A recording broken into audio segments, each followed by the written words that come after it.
देवतनयं वरिष्ठं सर्वकल्याणमूर्ति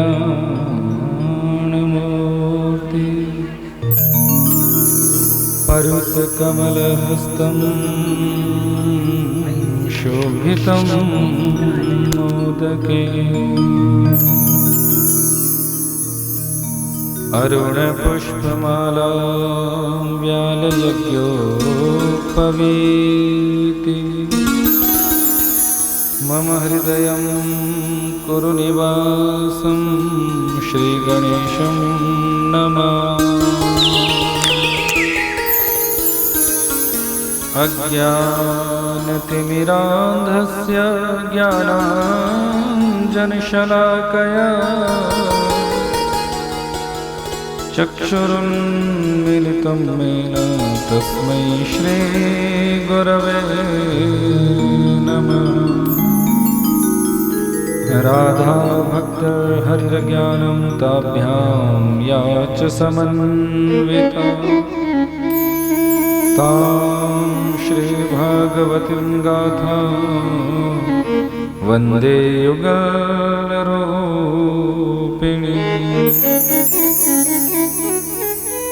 आपदामपहर्तारं दातारं सर्वसम्पदा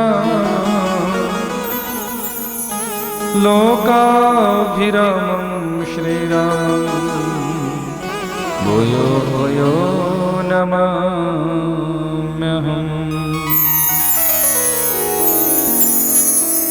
वागर्थारो सम्पृक्तो वागर्थ प्रतिपत्तये जगतः पितरौ वन्दे पार्वती परमेश्वरौ। जय जय श्री राधारमण जय जय नवल किशोर जय गोपी चित्तचोर प्रभु जय जय माखन चोर। अतुलित बलधामं महिमशैलावदेवं ज्ञानिनामग्रगण्यं सकलगुणनिधानं वानराणामधीशं रघुपतिप्रियभक्तं वातजातं नमामि। आइए हनुमंत विराज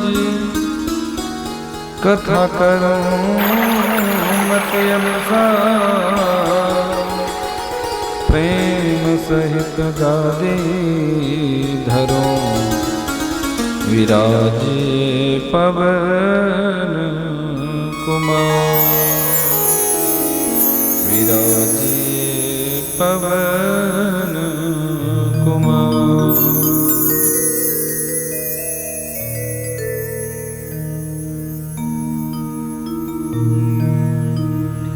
बोलिए पवन पुत्र हनुमान की जय। भक्तवत्सल भगवान की जय। वृंदावन बिहारी लाल की जय।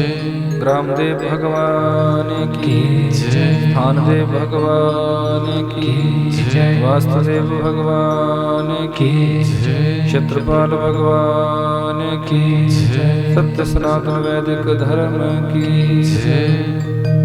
ग्रामदेव स्थानदेव वास्तुदेव इस क्षेत्र के समस्त देवी देवता इस यज्ञ को निर्विघ्नतः परिपूर्ण करने हेतु अपना अपना स्थान ग्रहण करें। यजमान परिवार के कुलिष्ठ यजमान परिवार की कुल देवी इस यज्ञ को परिपूर्ण करने हेतु अपना स्थान ग्रहण करें। इस क्षेत्र की समस्त शक्तियों को नमन वंदन प्रणाम। इस यज्ञ को निर्विघ्नतः परिपूर्ण करने हेतु और हमें आशीर्वाद प्रदान कराने हेतु अपना स्थान ग्रहण करें। हमारे इष्ट आराध्या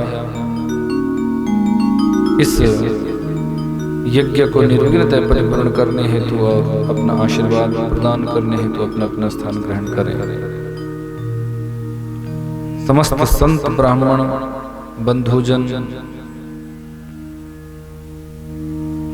सभी को नमन, माता पिता श्री के चरणों में नमन, सदगुरुदेव भगवान के चरणों में नमन, भागवत भगवान के चरणों में नमन।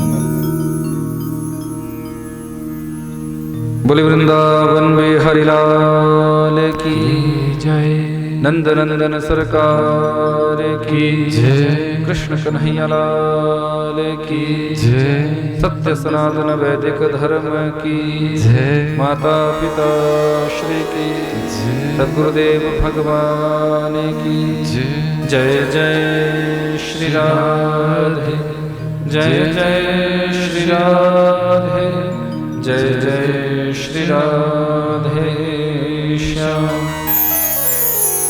बंधु, परम सौभाग्य है आप सभी का जो आप इस परम पुनीत प्रांगण में, जहां की शिव परिवार की ये सुंदर प्रतिष्ठा और इसी के साथ शंकर जी के इष्ट हैं राम और कृष्ण, तो उनके इष्ट की कथा का गान आप यहाँ आनंद के साथ करेंगे, ये आप सभी का परम सौभाग्य है। वो स्थान बड़ा पवित्र होता है, बड़ा श्रेष्ठ होता है, जिस स्थान में भगवान की कथा का रस वर्षण होता है।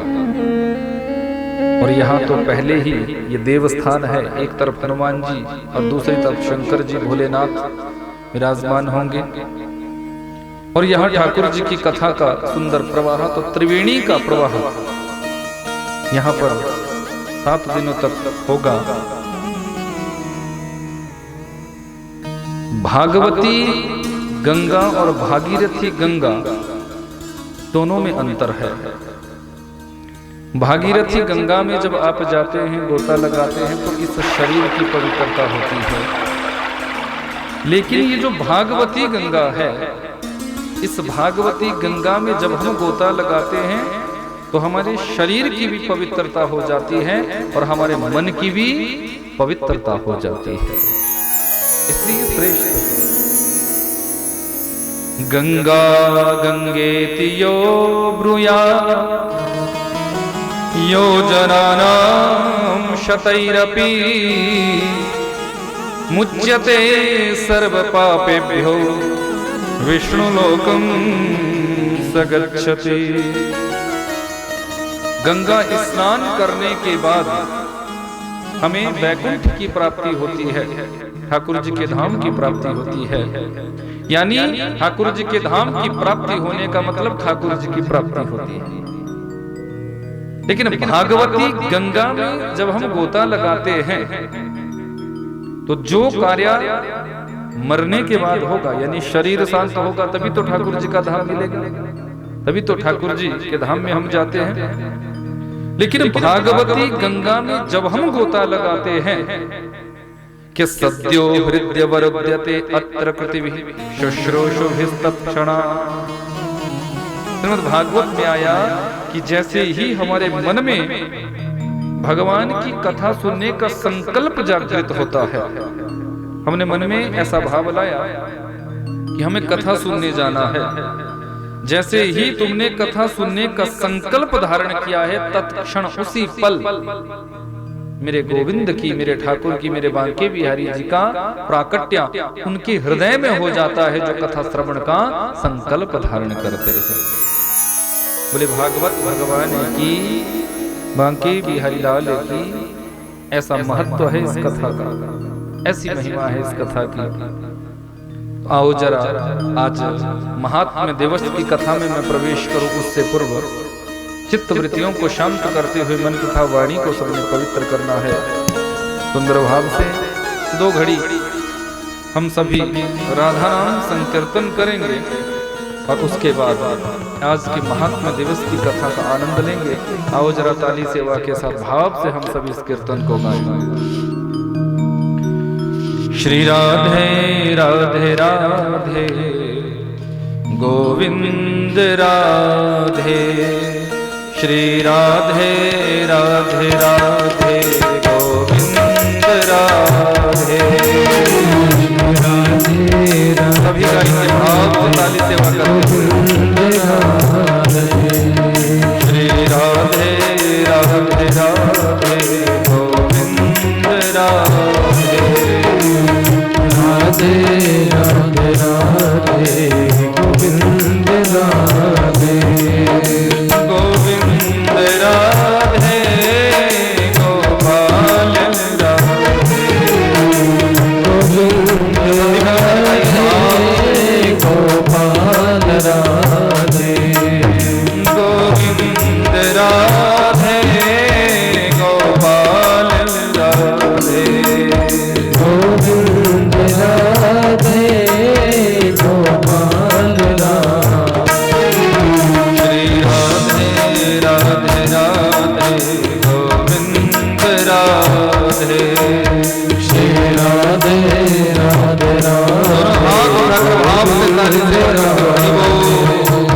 राधे राधे राधे गोविंद राधे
राधे गोविंद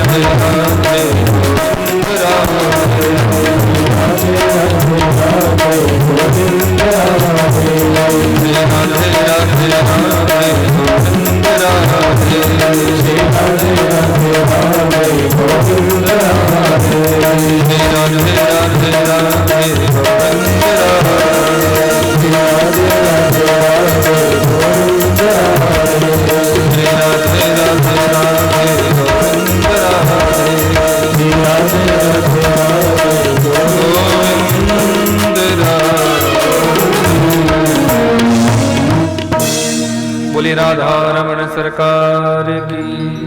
आओ जरा भागवत कथा सुनने से पहले भागवत की महिमा को सुना जाता, क्योंकि जब तक महिमा हम नहीं जानेंगे कि भागवत की महिमा क्या है, महत्व क्या है, तब तक भागवत कथा से प्रेम नहीं हो सकता, अनुराग नहीं हो सकता। इसलिए वेदव्यास जी ने भागवत की कथा को सुनाने से पहले भागवत के महात्म्य को गाया, महत्व को बताया, महिमा को बताया।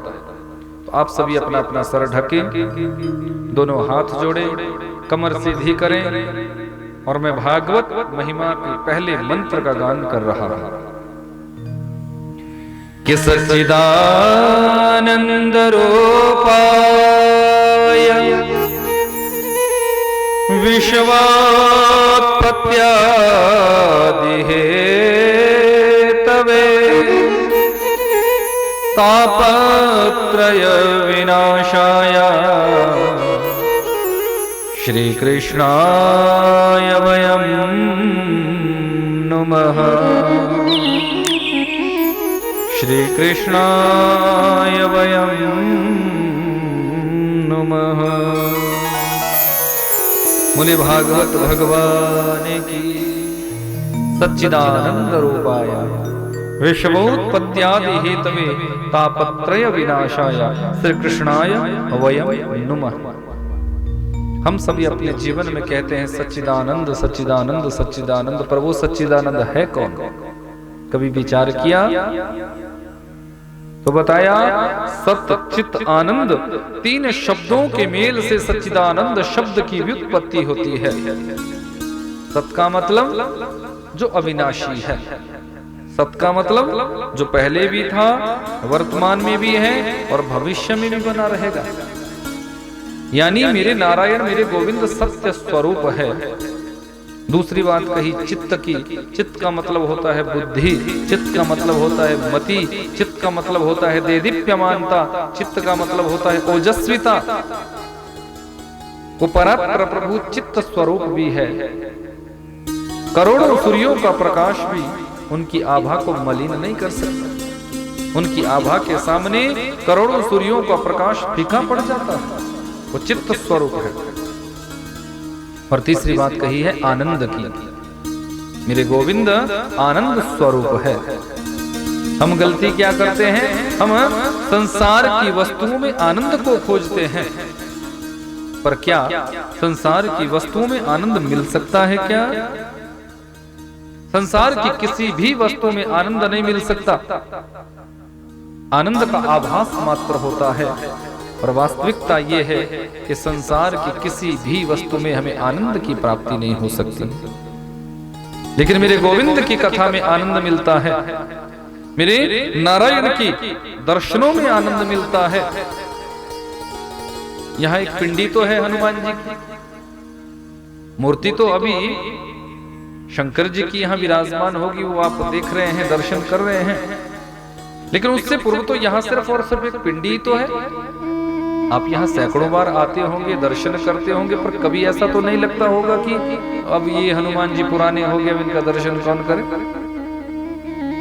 किसी भी मंदिर में जब हम जाते हैं तो हजारों वर्षों से वो विग्रह वहां स्थापित होते हैं, लेकिन कभी हमें ऐसा नहीं लगता कि ये मंदिर पुराना हो गया, ये मूर्ति पुरानी हो गई, यहां हम दर्शन क्यों करें। ये कथा पहले भी आपने सैकड़ों बार सुनी होगी, पर कभी आपको ऐसा तो नहीं लगता होगा कि वही व्यास जी है, वही कथा है, और बार बार इनके मुख से कथा काहे को सुने।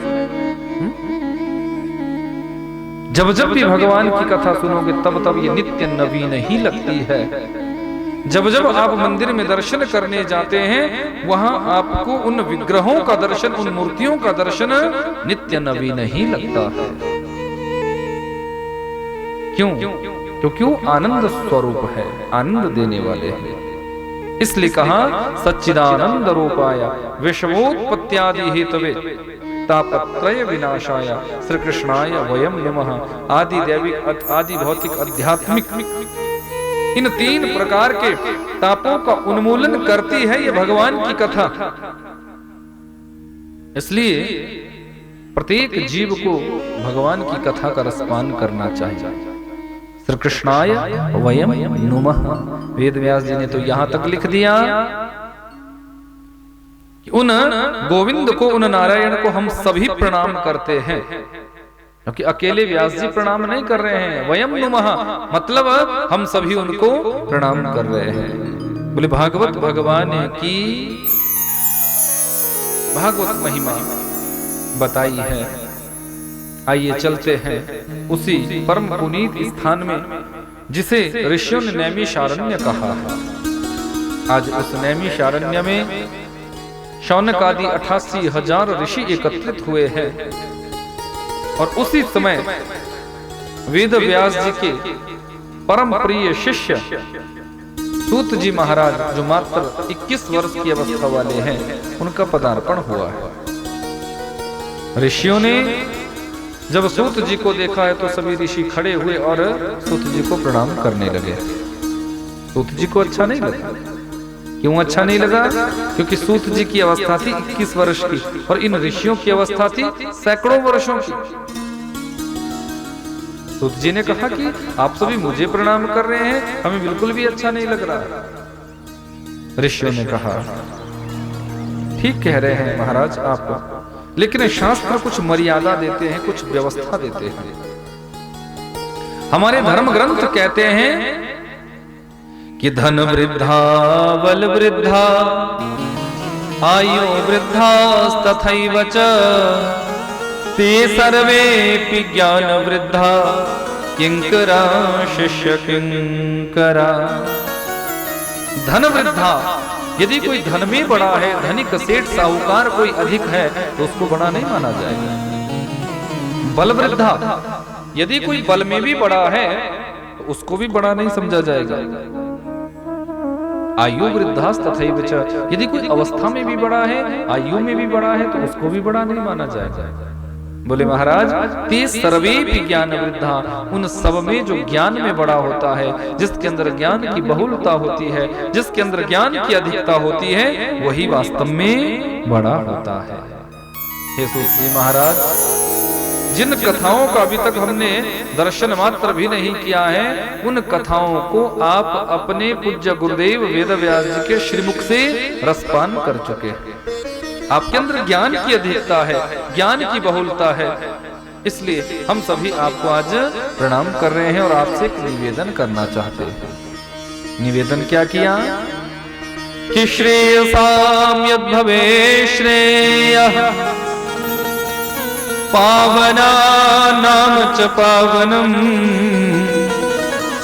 कृष्ण प्राप्ति करम शाश्वत साधनम तत्वधाधुना।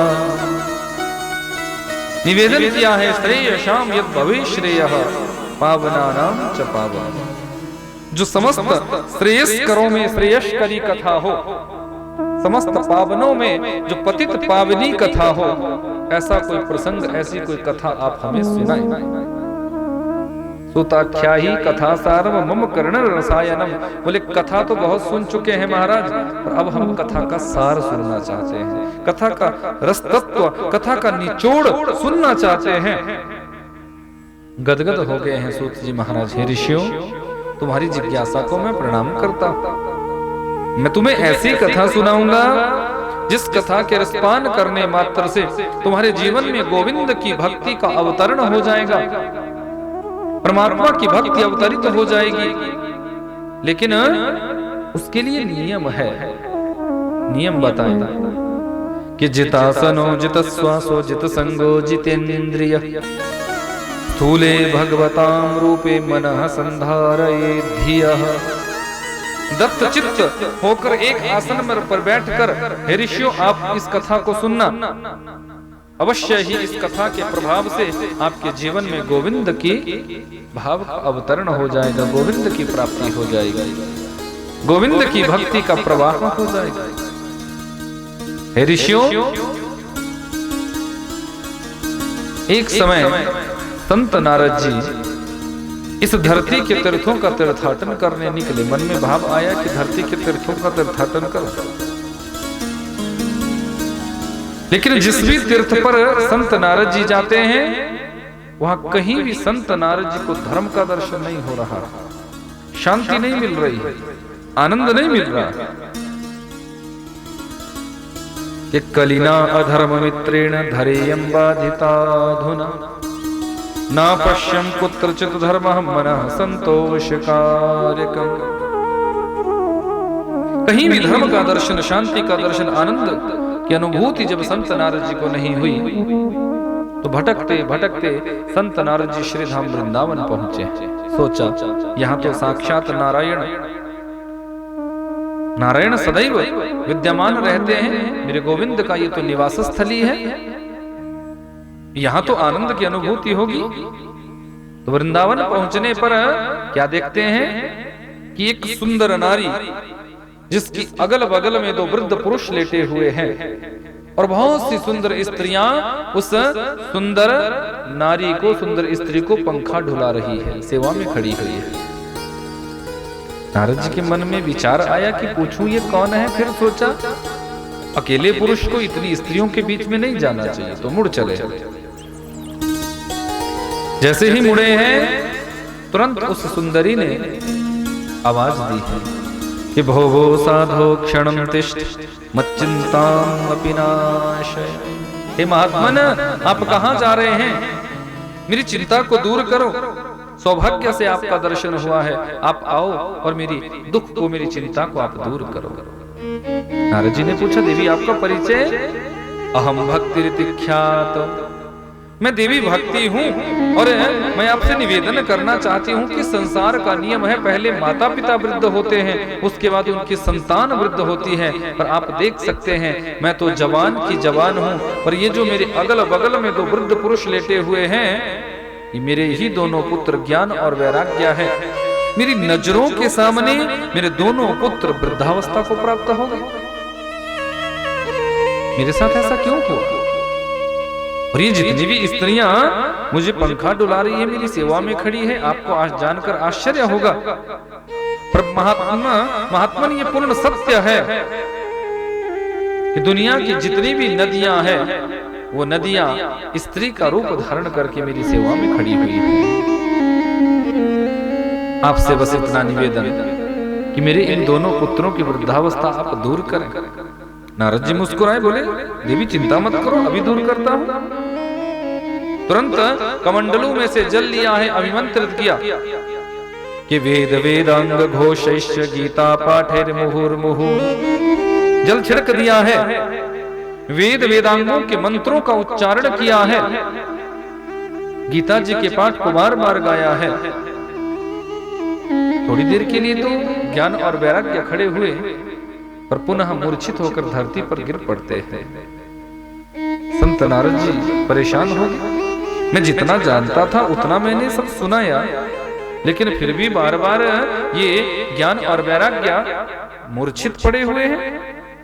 उसी समय आकाशवाणी हुई, देववाणी हुई कि सत्कर्म सूचको नूनम ज्ञान यज्ञै शमृतो बुधै श्रीमद् भागवतालाप दत्तु गीतः शुकादिभिः। हे महात्मन, यदि आप चाहते हैं ज्ञान और वैराग्य के बुढ़ापे को दूर करने के लिए, भक्ति देवी के कष्ट की निवृत्ति करने के लिए, तो इनके निमित्त सत्कर्म करो, सत्कर्म करो, सत्कर्म करो। अब संत नारद जी विचार करते हैं कि आकाशवाणी ने, देववाणी ने किस सत्कर्म के बारे में कहा, कौन सा सत्कर्म मुझे करना चाहिए। जब समझ नहीं पाए तो भक्ति देवी से कहा, देवी आप चिंता मत करना, यही मेरी प्रतीक्षा करना, मैं जल्दी आऊंगा और अवश्य ही मैं ज्ञान और वैराग्य के बुढ़ापे को दूर करने का उपाय खोज कर आऊंगा। संत नारद जी आश्वासन देकर यहाँ से निकले हैं, विश्वास दिलाकर निकले हैं, दौड़े हैं और दौड़ते दौड़ते बद्री विशाल धाम पहुंच गए हैं। सनक सनंदन सनातन सनत कुमार, इन चारों ने जब संत नारद जी को दौड़ते हुए दुखी मन से, खिन्न मन से देखा, तो तुरंत चारों ने प्रश्न किया कि कथम ब्रह्मन दीन मुखः कुतश्चिंता तुरो भवान त्वरितं गम्यते कुत्र कुतश्चागमनं तव। हे महात्मा, कहां से आ रहे हो, कहां जा रहे हो, कौन सी चिंता, कौन सा दुख तुम्हारे हृदय में उत्पन्न हुआ है जो आप इतने व्यथित दिख रहे हो, अपने दुख का कारण स्पष्ट करो। संत नारद जी कहने लगे, महाराज कि अहम तो पृथ्वीं यातो ज्ञात्वा सर्वोत्तमामिति पुष्करं च प्रयागं च काशीं गोदावरीं तथा। मैंने धरती के तीर्थों को श्रेष्ठ समझकर धरती के तीर्थों का तीर्थाटन करने की मन में संकल्प लिया। मैं धरती के तीर्थों का तीर्थाटन करने निकला, पर नापश्यम कुत्रचित धर्मः मनः संतोषकारकम् कलिना अधर्म मित्रेण धरेयं बाधिताधुना। महाराज, धरती के जिस भी तीर्थ पर मैं गया, हरि क्षेत्र कुरुक्षेत्र, मैं हरिद्वार गया, कुरुक्षेत्र गया, रामेश्वरम गया, जगन्नाथपुरी का मैंने दर्शन किया। जिन जिन तीर्थों पर भी मैं गया, मैंने कहीं भी धर्म का दर्शन नहीं किया, आनंद की अनुभूति मुझे नहीं हुई, शांति का दर्शन मुझे नहीं हुआ। अधर्म ने कली के साथ मिलकर इन दोनों ने सबकी बुद्धि को बिगाड़ कर रखा। सबकी बुद्धि बिगड़ चुकी है, कोई धर्म का काम होने नहीं देता। कोई धर्म का काम यदि कहीं होने लगता है तो वहां एकाध व्यक्ति तो ऐसा हो ही जाता है कि जो धर्म के काम में कोई ना कोई अरोड़ा आ आएगा। ये सत्यता है। और ये कथा कोई नारद जी की नहीं, भक्ति की नहीं, ये कथा हम आपकी ही है। देखा जाए तो देखो, आज भी कहीं धर्म का कोई कार्य होगा ना, तो एक आध व्यक्ति ऐसा जरूर निकल जाएगा कि जो उस धर्म के कार्य को रोकने के लिए, उस धर्म के कार्य में कुछ ना कुछ विघ्न पैदा करने के लिए भरपूर प्रयास करेगा। धर्म युक्त हमारा जीवन होना चाहिए। संत नारद जी कहते हैं, मैंने कहीं भी धर्म का दर्शन नहीं किया, शांति का दर्शन नहीं किया। मैं जब श्रीधाम वृंदावन पहुंचा हूं, वहां मैंने एक बहुत बड़े कौतुक का दर्शन किया। एक सुंदरी जिसके दोनों पुत्र उसी के सामने वृद्ध पड़े हुए हैं, अचेतन अवस्था में गिरे पड़े हैं। मैंने उनकी वृद्धावस्था को दूर करने का भरपूर प्रयास किया। वेद मंत्रों का मैंने गान किया, गीता जी के पाठ को मैंने गाया, लेकिन कुछ लाभ नहीं हुआ। उसी समय आकाशवाणी हुई और आकाशवाणी ने मुझे सत्कर्म करने को कहा, पर मेरी समझ में ये बात नहीं आ रही है कि वो सत्कर्म क्या है, कौन सा सत्कर्म मुझे करना चाहिए। किस सत्कर्म की बात है, कौन सा वो सत्कर्म है?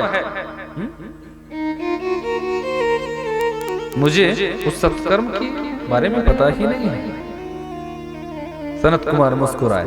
संत नारद जी, आपने पूरी बात को नहीं समझा कि सत्कर्म सूचको नूनम ज्ञान यज्ञ समृतो बुधैः श्रीमद् भागवतालाप सतुगीतः शुकादिभिः। सबसे बड़ा सत्कर्म श्रीमद् भागवत की कथा है। आप यदि भक्ति देवी के कष्ट की निवृत्ति करना चाहते हो, ज्ञान और वैराग्य के बुढ़ापे को दूर करना चाहते हो, तो उनके निमित्त श्रीमद् भागवत की कथा करो, श्रीमद् भागवत की कथा करो। संत नारद जी ने कहा, ऐसा करने से क्या उन दोनों की वृद्धावस्था दूर हो जाएगी? बोले हाँ, अवश्य दूर हो जाएगी। उनके निमित्त सत्कर्म श्रीमद् भागवत के रूप में सत्कर्म करो।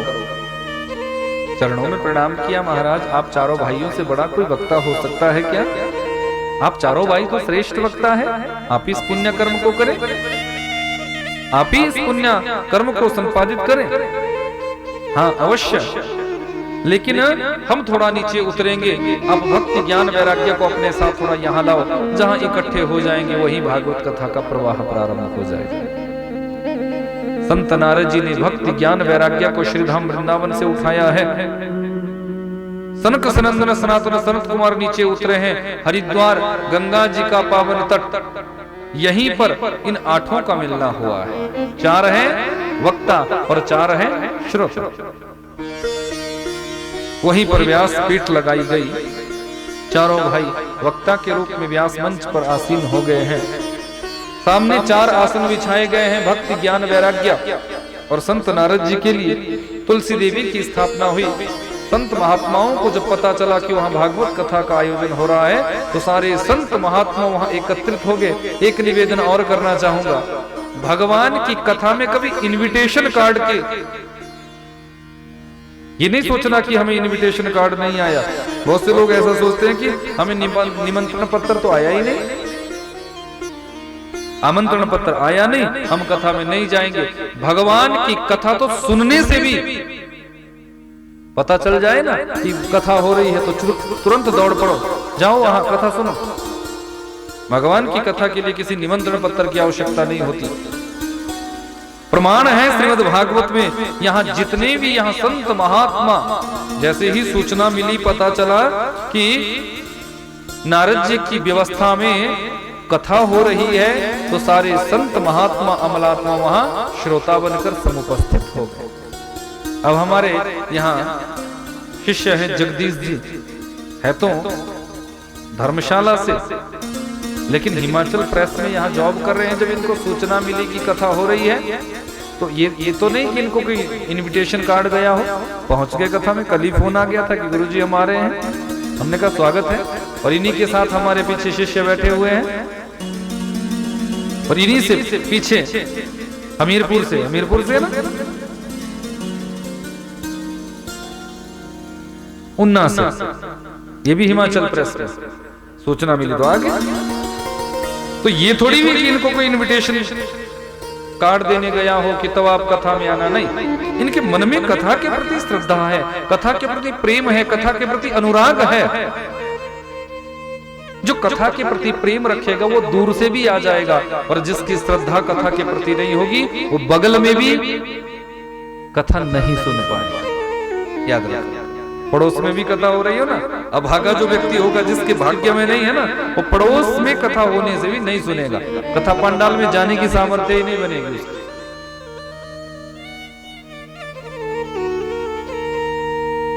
इसलिए सारे संत महात्मा वहां एकत्रित हो गए भगवान की कथा का रसपान करने के लिए, परमात्मा की कथा का रसपान करने के लिए।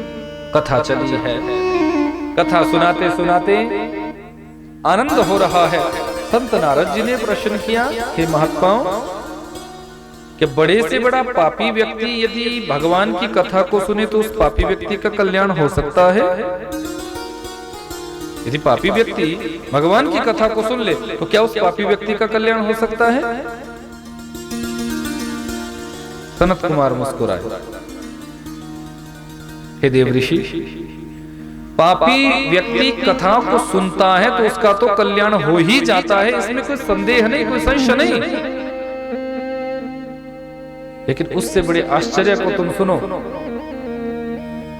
यदि कोई पापी से पापी व्यक्ति मर जाता है और मरने के बाद वो प्रेत बन जाता है, पिशाच बन जाता है, भूत बन जाता है, तो उस भूत के निमित्त, उस पिशाच के निमित्त यदि कोई कथा करवाए तो भागवत की कथा में वो ताकत है कि बड़े से बड़े प्रेत का भी ये कथा कल्याण कर देती है, उद्धार कर देती है। धन्या भागवती वार्ता प्रेत पीड़ा विनाशिनी।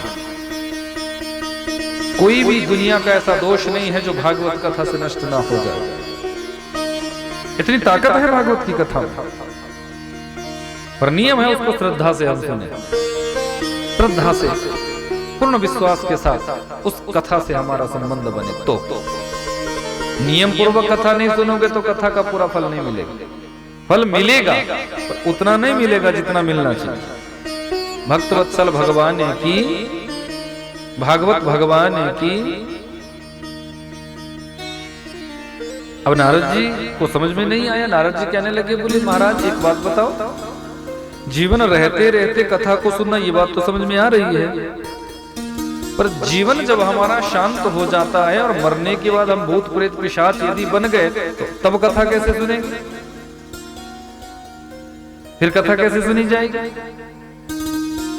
तो यहाँ ऋषियों ने कहा कि आप चिंता मत करो, हम आपको समझाने का प्रयास करेंगे, हम आपको बताने का प्रयास करेंगे, लेकिन थोड़ा सा पहले संकीर्तन हम कर ले। सुबह शाम बस ठाकुर जी का भजन हम सभी को करना चाहिए, तभी कथा में भी मन लगता है, तभी कथा से भी भाव जुड़ता है। जब चलते फिरते उठते बैठते हर एक परिस्थिति में कृष्ण नाम को हम गाएंगे, कृष्ण नाम को जपेंगे, तो जीव का कल्याण हो जाता है। जो तू मिटाना चाहे जीवन की तृष्णा, जो तू मिटाना चाहे जीवन की तृष्णा, सुबह शाम बोल प्यारे कृष्ण कृष्ण कृष्ण, सुबह शाम बोल प्यारे कृष्ण कृष्ण कृष्ण, हरे कृष्णा हरे कृष्णा हरे कृष्णा हरे कृष्णा। जो तू मिटाना चाहे जीवन की तृष्णा,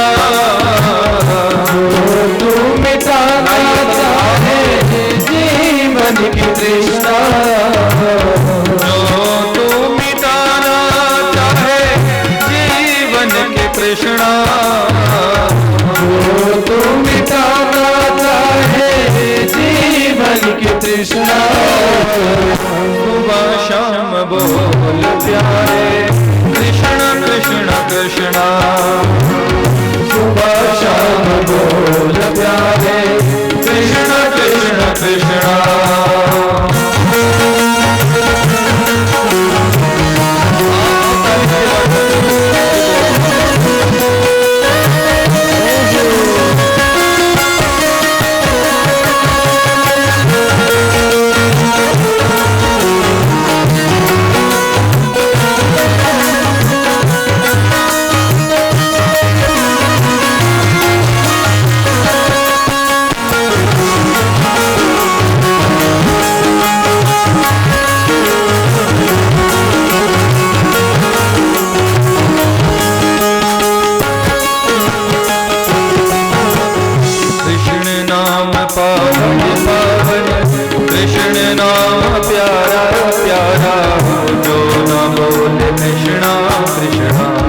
जग में मोहारा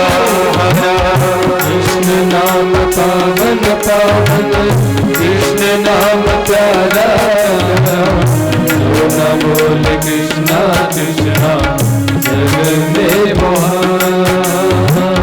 कृष्ण नाम पावन पावन, कृष्ण नाम प्यारा प्यारा, जो न बोले कृष्णा कृष्णा जग में बहारा।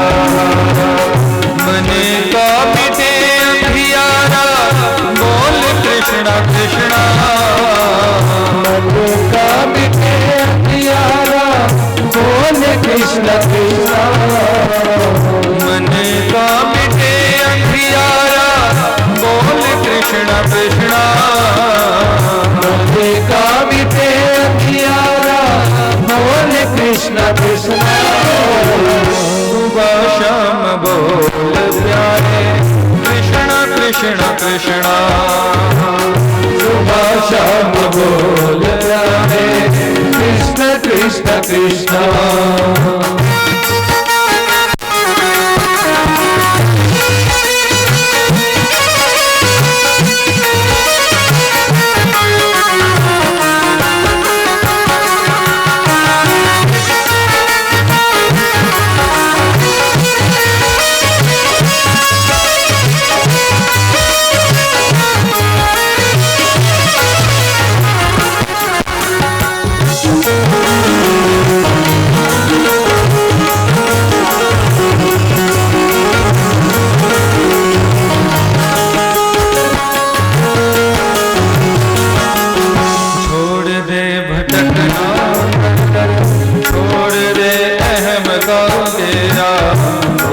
जगत के वैभव, जग है दुखों का डेरा।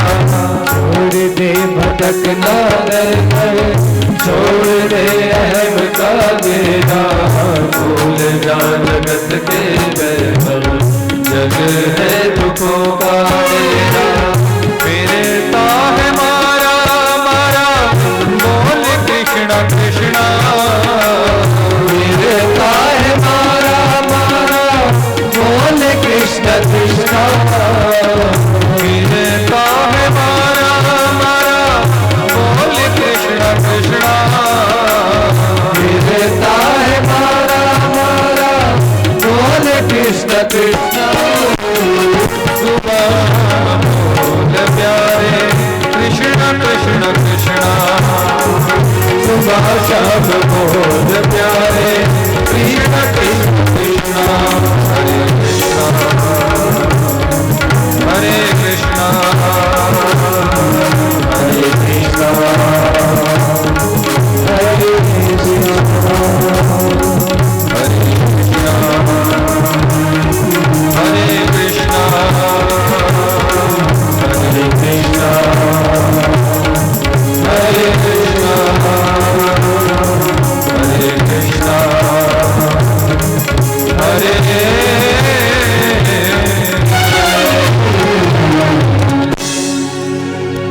बोली राधा रमण सरकार की जय, वृंदावन में हरिलाल की जय। सुबह शाम चलते फिरते उठते बैठते हमें भगवान नाम का आश्रय लेना चाहिए। सनत कुमार कहते हैं, हे नारद जी, कि तुंगभद्रा तटे पूर्वम भूतपतनम उत्तमम, यत्र वर्णा स्वधर्मेण सत्य सत्कर्म तत्परा। तुंगभद्रा नदी का वो पावन तट, जहां पर उत्तम नाम का एक गांव बसा हुआ है, और उस गांव में समस्त वर्णों के लोग बड़े प्रेम से वास करते हैं। उसी गांव में आत्मदेव नाम का एक ब्राह्मण, जिसकी पत्नी का नाम है धुंधली। आत्मदेव तो सात्विक विचारों वाले हैं, लेकिन धुंधली नास्तिक वृत्ति की है। इतने वर्ष विवाह को हो गए पर अभी तक कोई संतान नहीं। एक दिन कुछ पड़ोसी आत्मदेव के यहाँ आए और बोलना शुरू कर गए, महाराज हम देखते हैं रोज आप गैया की सेवा करते हैं, गोग्रास निकालते हैं, गैया मैया को गोग्रास देते हैं, लेकिन आपके आंगन में जो गौ बंधी हुई है उसके बाद भी वो बांझ है, किसी बच्चे या बच्चिया को उसने जन्म नहीं दिया। एक कहने लगा, महाराज हम देखते हैं रोज आप तुलसी के विरवे में जल अर्पण करते हैं, पर फिर भी आपके आंगन की तुलसी सूख जाती है। तीसरा कहने लगा, बोले महाराज हमने तो यहां तक सुना है जिसके कोई संतान नहीं होती, कोई बेटा बेटी नहीं होते, जो निसंतान होते हैं उनके पितर भी उनसे असंतुष्ट रहते हैं, दुखी रहते हैं, और यही कारण है कि उनके यहां ऐसा अपशकुन होता है। इसलिए आपने संतान है, बार बार जिस तुलसी के विरवे में आप जल देते हैं वो तुलसी का विरवा सूख जाता है। जिस गाय को आप सेवा करते हैं, ग्रास देते हैं, वो गाय भी पांच है किसी बच्चिया को उसने भी जन्म नहीं दिया। अच्छी भली पूजा करने वाला आत्मदेव थोड़ा पड़ोसियों ने ऐसा बहकाया, आज खिन्न मन से दुखी मन से घर का ही त्याग कर दिया, जंगल में जाकर रोने लग गए, जोर जोर से रोने लगे। कोई संत वहां से जा रहे थे, महात्मा जी ने जब आत्मदेव को रोते हुए देखा तो महात्मा जी वहां रुके और आत्मदेव के पास आए और पूछने लगे कि कथम रोदसी विप्रतम काते चिंतावलीयस्यम वदतरम सत्वरम मह्यम बस्य दुःखस्य कारणम। ये ब्राह्मण देवता क्यों दुखी हो, क्यों रो रहे हो, कौन सा दुख तुम्हारे जीवन में आ गया है? आत्मदेव कहने लगे, देखो महात्मन मैं निसंतान हूं, मेरे कोई संतान नहीं, बेटा बेटी मेरे पास नहीं है। आप तो संत हैं, संत सामर्थ्यवान होते हैं, आप चाहें तो क्या नहीं हो सकता। आपसे निवेदन कि आप ऐसी कृपा करें, ऐसा आशीर्वाद मुझे दे जिससे मेरे एक बेटा हो जाए, मेरे एक पुत्र हो जाए, मैं संतानवान बन जाऊं। महात्मा जी कहने लगे, सुनो आत्मदेव, बेटा नहीं है तो एक ही दुख है कि है ही नहीं, और बेटा होने के बाद यदि वो कुपुत्र निकल जाएगा, यदि वो दुष्ट निकल जाएगा, पापी दुराचारी निकल जाएगा, तो रोज तुझे दुखी होना पड़ेगा, रोज तुझे दुख झेलना पड़ेगा, सैकड़ों दुख तुझे भोगने पड़ेंगे। इसलिए तू मेरी बात मान, अपने घर में जा, ठाकुर जी को अपना बेटा मान ले, क्योंकि इनको जो तुम मानना चाहो ना ये वो मन जाते हैं, वो बन जाते हैं तुम्हारे। ठाकुर जी को बेटा मान लो, ठाकुर जी से नेह लगाओ, ठाकुर जी से प्रेम लगाओ, दुख नहीं होगा।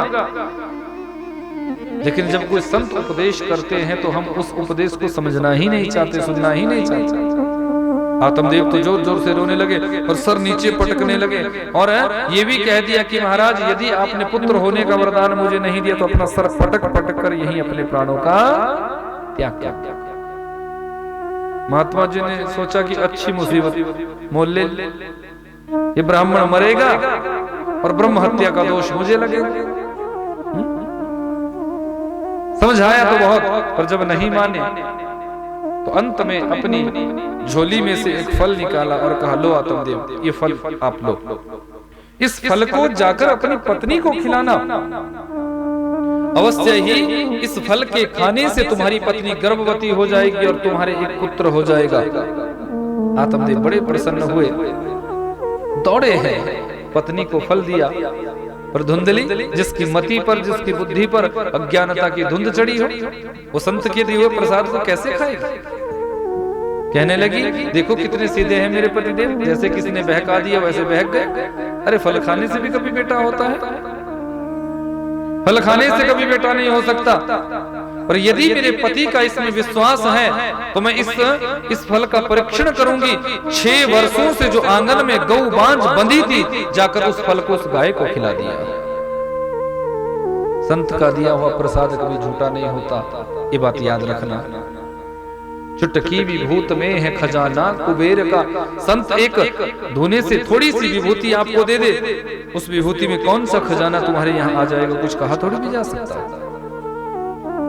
गाय ने जैसे ही फल को पाया है, गाय गर्भवती हो गई है, गर्भावस्था के संपूर्ण लक्षण उस गाय में प्रस्फुटित हो गए।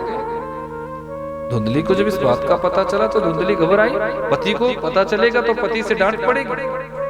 अब कुछ बात घुमानी पड़ेगी क्या किया?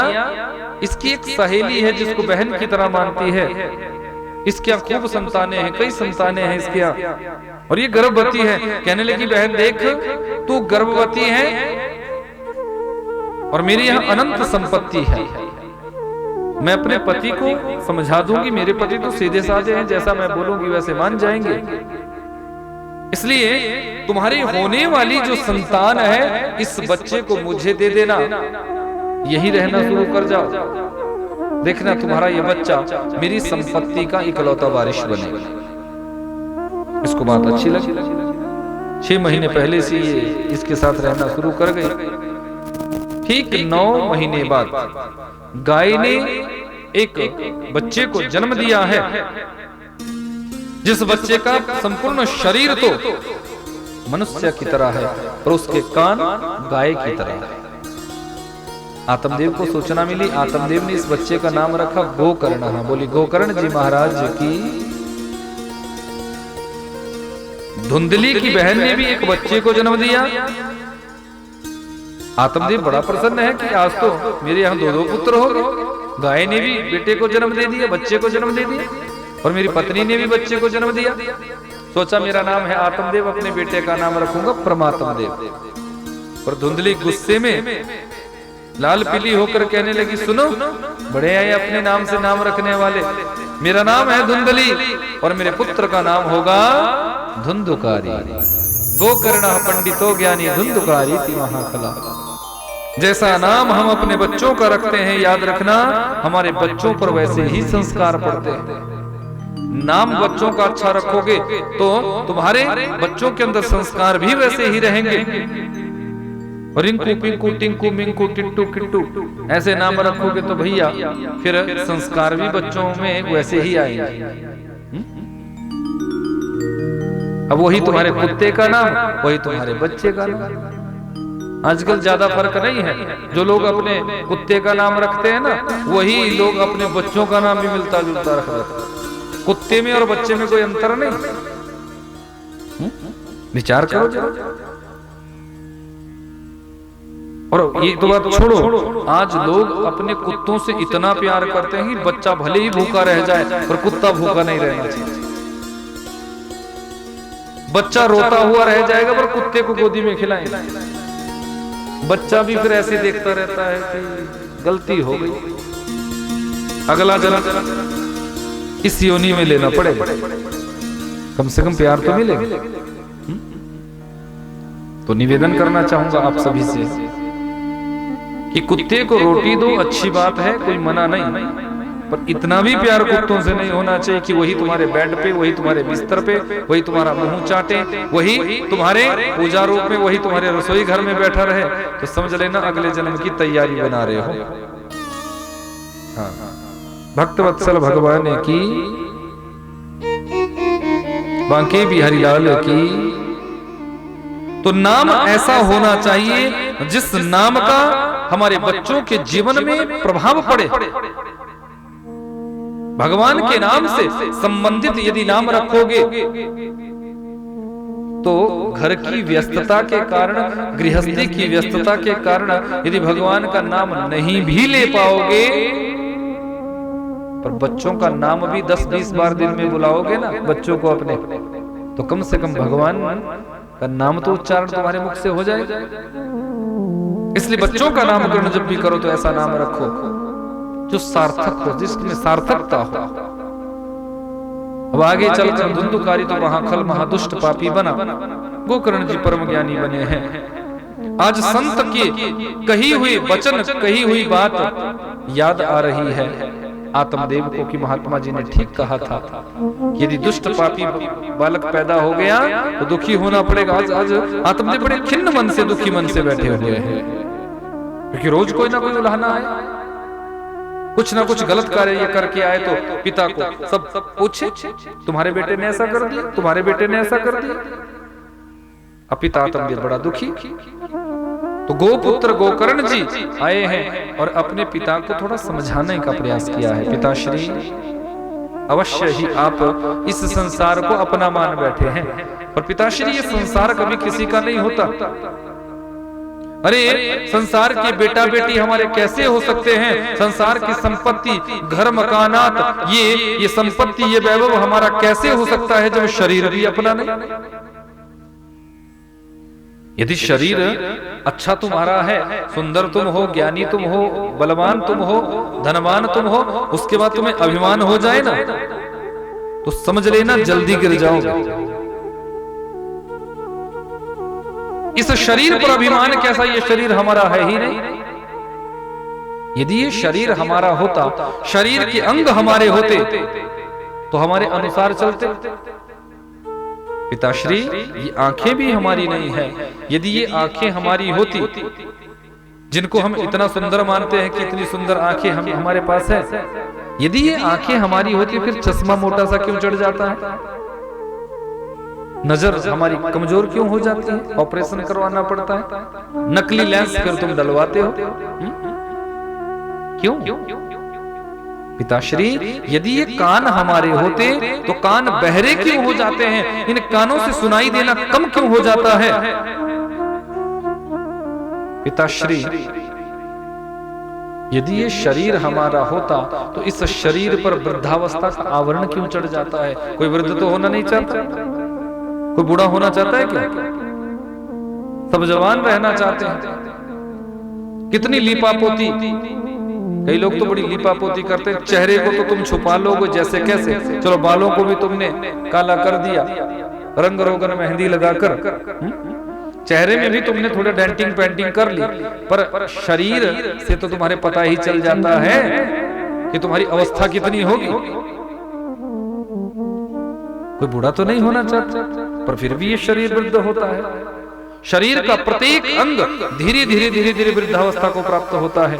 धीरे धीरे हमारे शरीर की प्रत्येक इंद्रियां शिथिलता को प्राप्त होती है, शिथिलता इनमें आ जाती है, निष्क्रियता इनमें आ जाती है। ये हमारे शरीर की इंद्रियां निष्क्रिय होने लग जाती है।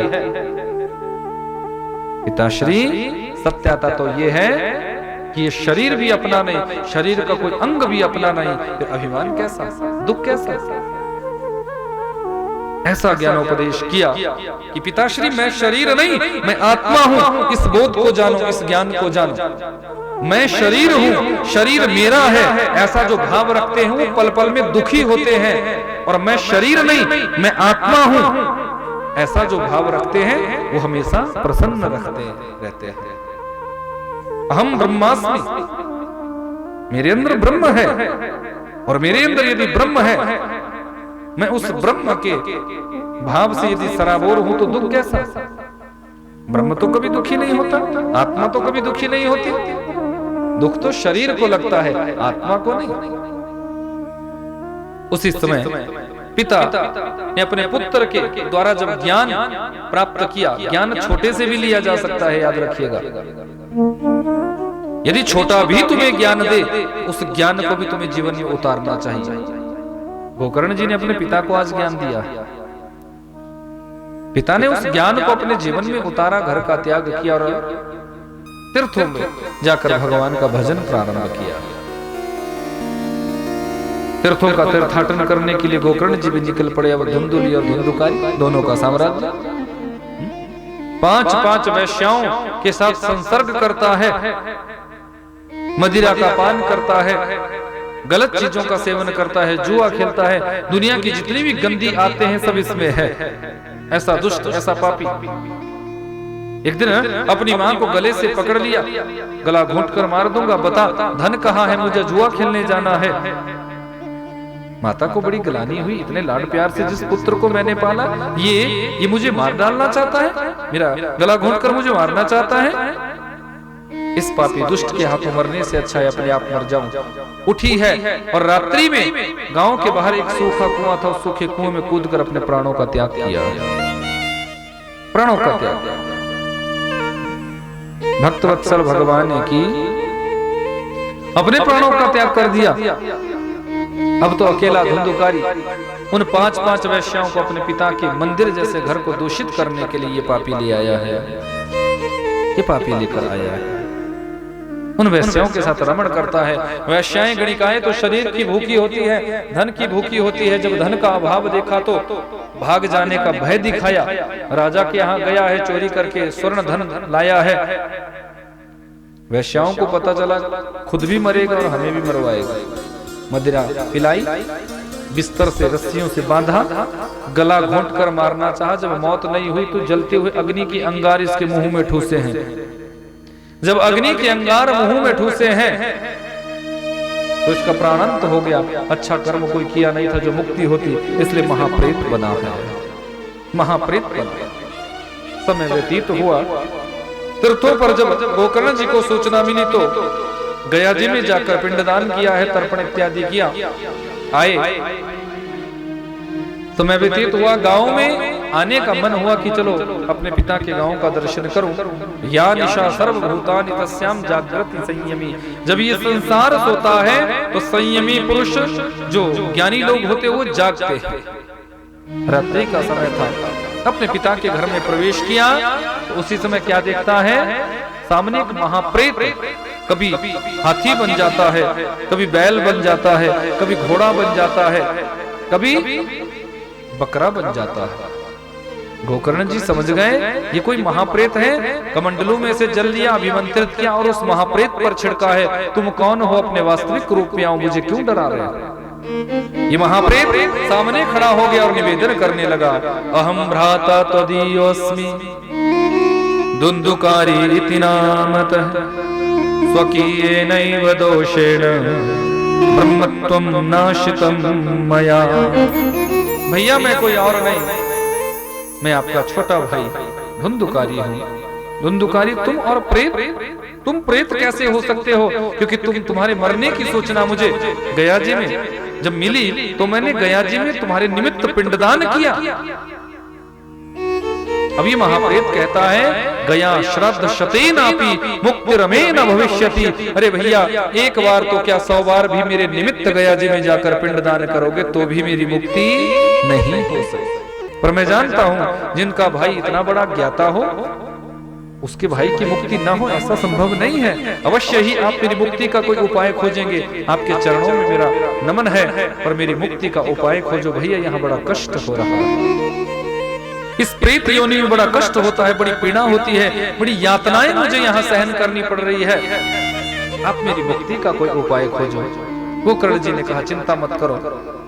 अगले दिन भुवन भास्कर सूर्यदेव को प्रणाम किया है और निवेदन किया, हे सूर्यदेव मेरे भाई की मुक्ति कैसे होगी। सूर्यदेव ने उपाय बताया, हे गोकर्ण जी कि श्रीमद् भागवतान मुक्ति सप्ताह वाचनम कुरु। अपने भाई की मुक्ति यदि चाहते हो तो श्रीमद् भागवत की कथा करवाओ, अवश्य ही तेरे भाई की मुक्ति हो जाएगी। गांव वालों को बुलाया है, व्यास मंच लगाया गया है, व्यास पीठ पर अपने आप गोकर्ण जी बैठे हैं और सामने एक आसन दिया, आओ भैया धुंधुकारी इस आसन पर बैठकर तुम कथा को सुनो। हवा जब यहाँ से चलती है तो ये प्रेत उड़कर वहां चला जाए, हवा जब इस तरफ से चले तो ये प्रेत उड़कर वहां चला जाए। प्रेतों का कोई शरीर नहीं होता, वायु वेग से ही ये प्रेत चलते हैं। और कथा का नियम है एक आसन पर बैठकर कथा को सुना जाए। आसन बदल बदल कर कथा को सुनोगे तो कथा का पूरा फल नहीं मिल सकता। तो दक्षिण दिशा में 7 ग्रंथियों वाले एक बांस को गाड़ा गया है, जिस बांस के पोल में ये प्रेत धुंधुकारी आकर बैठा है। पहले दिन की कथा पूरी हुई, पहली ग्रंथि का भेदन, दूसरे दिन की कथा पूरी हुई, दूसरी ग्रंथि का भेदन, तीसरे चौथे पांचवें छठे 7वें दिन की जैसे ही कथा पूरी हुई 7 ग्रंथियों का भेदन हुआ है। और इस बांस के बीच में जो प्रेत धुंधुकारी बैठा था वो भागवत कथा के प्रभाव से एक दिव्य रूप में परिणित हो गया है। बोले भागवत भगवान की। वैकुंठ लोक से एक दिव्य विमान नीचे उतरा है और इस विमान में भगवान के पार्षद, उन पार्षदों ने धुंधुकारी को विमानारूढ़ कराया। जैसे ही विमान को ले जाने लगे हैं उसी समय गोकर्ण जी ने रोका है कि अत्रैव बहवा सन्ति श्रोतारो मम निर्मला आनीतानि विमानानि न तेषां युगपत्कृत। अत्रैव बहवा सन्ति श्रोतारो मम निर्मला। महाराज यहाँ श्रोता अकेला मेरा भाई नहीं था, श्रोता तो पूरे गांव वाले भी थे। यदि विमान मेरे भाई के लिए आया तो गांव वालों के लिए भी विमान आना चाहिए था, क्योंकि जैसी कथा इसने सुनी ऐसी ही गांव वालों ने भी कथा सुनी, फिर विमान सबके लिए क्यों नहीं आया? भगवान के पार्षद हंसने लगे। ठीक कहा आपने गोकर्ण जी, पर सुनो कि हंसा बगुला एक सा मान सरोवर माही, बगुला ढूंढे मछली हंसा मोती खा। मान सरोवर में हंस भी रहता है और बगुला भी रहता है, पर दोनों में अंतर कितना है? बगुला उस मान सरोवर में मछलियों को खोजता है और हंस उस मान सरोवर में सिर्फ और सिर्फ मोतियों को चुनता है। जिस प्रेम से, जिस श्रद्धा से, जिस विश्वास से तुम्हारे भाई धुंधुकारी ने कथा को सुना, उस श्रद्धा विश्वास से गांव वालों ने कथा को नहीं सुना, इसलिए गांव वालों के लिए विमान नहीं आया, तुम्हारे भाई के लिए विमान आ गया। यदि ऐसा है तो मैं पुनः कथा सुनाऊंगा। दोबारा गोकर्ण जी ने समस्त गांव वालों को कथा सुनाई, और जैसे ही कथा पूर्ण हुई, विमान, दिव्य विमान नीचे उतरा है और सारे गांव वाले उस विमान में बैठकर सीधे मेरे परमात्मा के गोलोक धाम को चले जाते हैं। बोले भागवत भगवान की इतनी ताकत है इस कथा में। सनक सनंदन सनातन सनत कुमार इस कथा को यहाँ सुना रहे हैं, सनत कुमार इस कथा को सुना रहे हैं, और यहाँ भक्ति ज्ञान वैराग्य और संत नारद जी इस कथा का रसपान कर रहे हैं। जैसे ही कथा की पूर्णता हुई, कथा की पूर्णता जैसे ही हुई है, भक्ति के दोनों पुत्र ज्ञान और वैराग्य चेतनता में आ गए, जवान हो गए हैं। जब अपने दोनों पुत्रों को जवान देखा, अपने दोनों पुत्रों को जब स्वस्थ देखा है, तो यहाँ भक्ति देवी बड़ी प्रसन्न हो गई। अपने पुत्रों को जवान देखकर, अपने पुत्रों को स्वस्थ देखकर भक्ति देवी नृत्य करने लगी है, नाचने लगी है। भक्ति देवी जब नाची है तो ज्ञान और वैराग्य भी नाचने लगे हैं, संत नारद जी भी नाचने लगे, और बड़ा सुंदर कीर्तन यहाँ प्रारंभ हो गया कि प्रहलाद स्थालधारी तरलतया गति तयोद्धव कांस्यधारी वीणाधारी सुर ऋषि राग करता अर्जुनो भू इंद्रो वादि मृदंगम जय जय शुकरा कीर्तने के कुमारा यत्राग्रे भाव वक्ता सर सर चनया व्यास पुत्रो बभूव। प्रहलाद तालधारी, ऐसा सुंदर कीर्तन चला कि प्रहलाद जी ताली बजाने लगे। इंद्रोवादी मृदंगम, इंद्र मृदंग बजाने लगे हैं, अद्भुत मृदंग बजने लगी है। इंद्रोवादी मृदंगम जय जय शुकरा कीर्तने ते कुमारा, सनत कुमार कीर्तन गाने लगे हैं। और अर्जुन राग आलापने लगे हैं, अद्भुत राग लहरी चली है, अद्भुत राग लहरी चलने लगी। बड़ा सुंदर कीर्तन प्रारंभ हो गया है। अद्भुत कीर्तन जब प्रारंभ हुआ है तो भगवान शंकर जी से भी रहा नहीं गया, और ऐसे कीर्तन में भगवान शंकर भी प्रकट हो गए हैं, और उसी कीर्तन में भगवान भी मस्ती में नाचने लग गए हैं। बोले उमापति महादेव की, जहाँ प्रभु का कीर्तन होता है वहां पर मेरे भूत भावन भोलेनाथ, मेरे भूत भावना भूतेश्वर भोलेनाथ वहां नृत्य करते हैं, वहां झूमते हैं, वहां मस्ती में गाते हैं, आनंद लेते हैं। ऐसी अद्भुत ये कथा मेरे परात्पर प्रभु की। तो आज की कथा को समय को देखते हुए यही मैं विश्राम लूंगा।